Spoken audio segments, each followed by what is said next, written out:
stop swinging towards your target and you'll start hitting much better serves.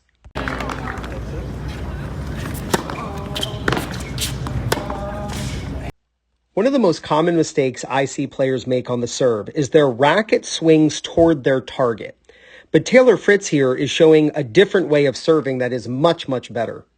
So let's first look at where the ball goes. This is an out wide serve that pulls the opponent off the court, and then he wrong foots him by hitting behind him. Okay, so let's draw that line. Let's draw the line from the contact to where the ball is going to bounce. That's the path of the ball. But that's not the direction he's swinging as he hits. Surprisingly, he swings toward the WTA sign. As he's hitting the ball, his racket is tracking off to the right. Watch his racket just before contact and through contact, tracking off to the right of the target. In fact, look at his hand. Just watch his hand and the path his hand takes.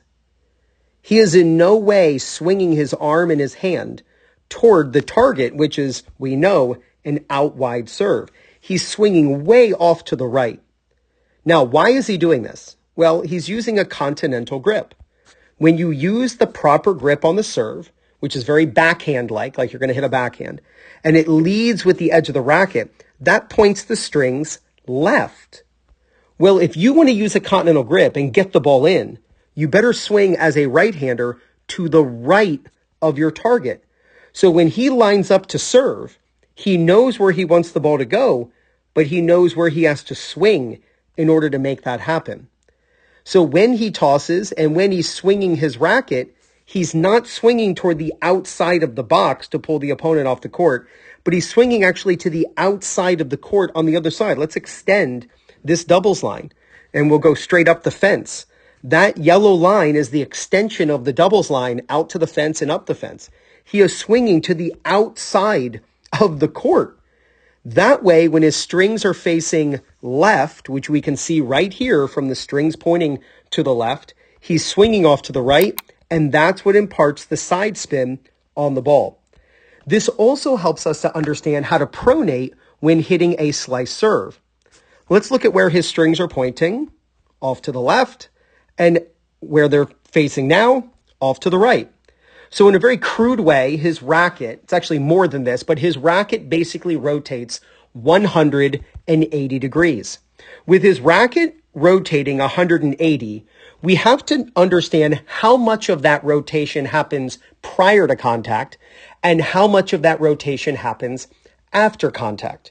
Okay, great. So we know 180 from here to here. Well, what does contact look like? Well, what we know is that the ball is going to go where the strings point. So the strings are not pointing at contact toward the WTA sign, but rather the strings are facing off to the left. So obviously his racket is rotating less than 90 degrees prior to contact. Well, that means that it must be rotating more than 90 degrees after contact. Many players get confused with pronation on a slice serve, and pronation is necessary for acceleration and for racket speed, and it's just a natural movement of the rotation of the forearm bones. But when you're making this move, players get confused because they think, and we're going to say BC, before contact, they think more than 90 degrees of rotation is occurring, and that's simply not true. Before contact, you want to have about 70 degrees of rotation, then hit, and then after contact, you want to have about 110. Now, you might be thinking, how in the world are we going to get a 70 degrees prior to contact and 110 after? That seems insane. Well, it sort of is, to be so precise. But here's a simple way to think of it. Remember, we need to rotate 180 for great rotation and pronation as we strike the ball. So how do we do that? Before contact, 0 degrees. After contact, 180 degrees. Is this the truth? No. But is this what you have to think in order to do it correctly? Yes. It's feel versus real. You want the feeling of being still on edge like this. The feeling, you'll swear that you're doing this when you're hitting the ball. You've got to feel like you're hitting the ball, leading with the edge, hitting the right side of the ball and shaving along the side to get the ball to spin. Think of a Harlem Globetrotter spinning a basketball on their finger. And then the full 180 degrees, the feeling will be that you're doing that after contact.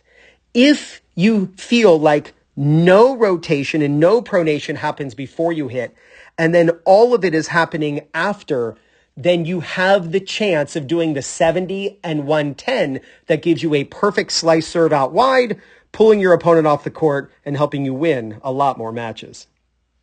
So if you're a singles player and you're really frustrated with your strategy because you keep losing to opponents you feel you should be able to beat, like a pusher, then check out the Singles Playbook, where they teach you how to beat the 7 most common playing styles in recreational tennis. How to beat the pusher, counterpuncher, aggressive baseliner, serve and volleyer, Dr. Feelgood. Those are those slice and dicers, those really annoying players who put all that spin on the ball.